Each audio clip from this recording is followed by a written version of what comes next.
Anda tahu siapa Mustafa Kemal Atatürk? Mustafa Kemal Atatürk adalah presiden penghancur Khalifah Utsmani. Dialah presiden pertama dari Republik Turki sekuler. Dialah dalang dibalik kekacauannya Khilafah Utsmani sampai Khilafah Utsmani harus runtuh pada 3 Maret 1924. Dan ketika Mustafa Kemal Atatürk berkuasa di Turki, dia menjadi diktator pertama di dalam dunia Islam. Dia memerintah dengan tangan besi. Habis semua umat Islam dalam genggaman tangannya.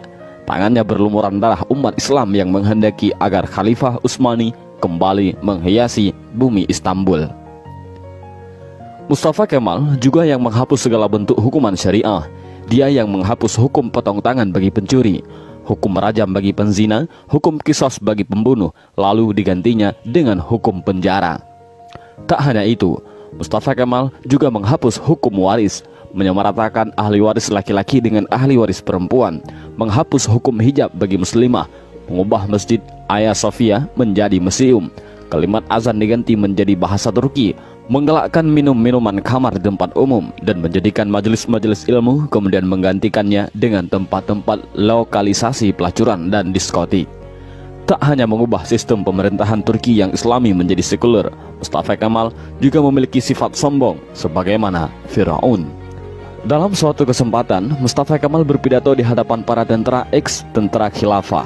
Dalam pidatonya itu, Mustafa Kemal membanggakan dirinya dengan berkata, "Kini sekarang siapa yang berkuasa, aku atau Tuhan?" Dengan perasaan takut, para tentara itu serentak mengucapkan, "Andalah paduka yang kami takutkan sekarang." Mendengar jawaban dari para tentara itu, senyum kesombongan mengukir di bibir Mustafa Kemal. Tapi semua itu berhenti ketika periode akhir Oktober 1938. Saat itu, Mustafa Kemal awalnya menderita penyakit kulit, namun Mustafa Kemal menderita penyakit tambahan yakni malaria, lever, dan penyakit kelamin. Dokter pribadinya pun memberi salep dan dioleskan di kulitnya yang luka karena garukan dari kukunya. Dr. Abdullah Azzam dalam bukunya Al-Munaratul Mafkudah menjelaskan prosesi ajal Mustafa Kemal Atatürk yang sangat mengerikan. Menurut Dr. Abdullah Azzam, sebuah cairan berkumpul di perutnya secara kronis, ingatannya melemah, darah mulai mengalir dari hidungnya tanpa henti. Untuk mengeluarkan cairan dalam tubuhnya, dokter pun menusuk jarum di perutnya.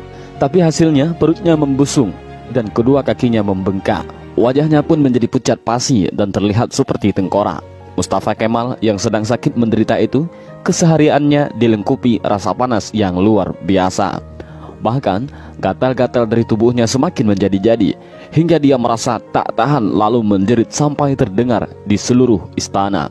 Para pekerja istana sangat ketakutan. Ketika Mustafa Kemal sudah menjerit karena kesakitan, badannya yang panas hingga melebihi suhu normal membuatnya tak mau masuk istana. Dia meminta dibawa ke tengah-tengah laut untuk menurunkan suhu tubuhnya, tapi suhu tubuhnya selalu naik dan malah panas.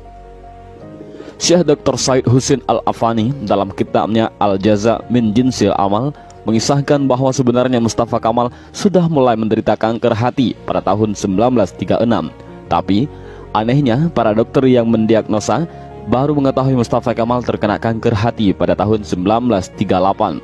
Dan puncaknya, pada pagi hari tanggal 10 November 1938, Mustafa Kemal dinyatakan mati oleh tim dokter. Sakratul maut yang amat mengerikan bagi pengkhianat dan penghancur Khalifah Utsmani. Bahkan ketika akan proses pemakaman pun, para ulama Turki menolak untuk menyolatkan jenazah busuk Mustafa Kemal. Baru di hari ke-9, atas desakan dan permintaan dari adik perempuan Mustafa Kemal, barulah para ulama dan rakyat Turki mengkafani, menyolatkan dan menguburkan Mustafa Kemal.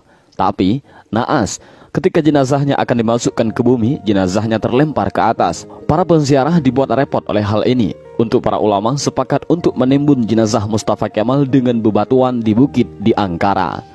Baru setelah 15 tahun matinya Mustafa Kemal, jenazahnya kembali untuk dikubur. Tapi lagi-lagi, bumi menolak jenazah Mustafa Kemal. Hingga akhirnya, jenazah Mustafa Kemal dimasukkan ke dalam Museum Etnografi di Ankara, Turki. Jenazahnya ditimbun dengan bebatuan marmer yang bobotnya sampai 44 ton.